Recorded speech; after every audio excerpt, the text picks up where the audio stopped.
It's dark.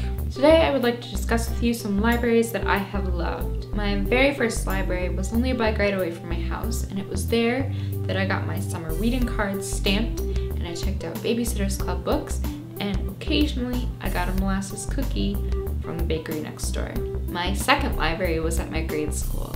Mrs. Lefebvre, our librarian, would help me check out books by using those really old school card catalogs. I always checked out comic books or stories about detectives or spies. They have little cards in the book where you write your name down and then you stamp it with the date that it's due. When I was in high school, they tore my very first library down and built a new one in its place.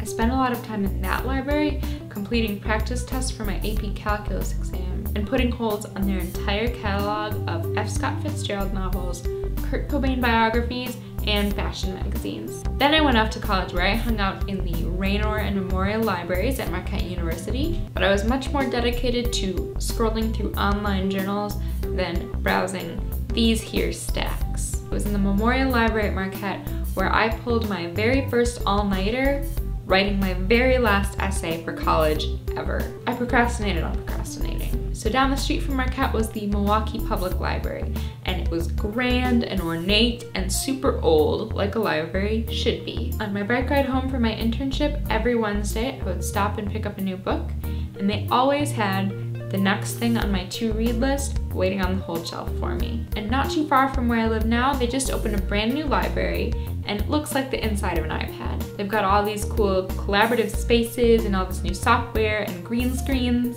And the first time I went there was a cheese making class going on in the library. Cheese. In the library.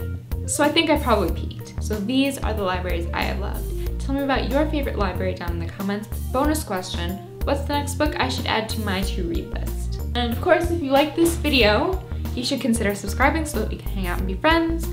You can find me on Twitter, Tumblr, and Instagram in the links below. We'll see you next week. Goodbye!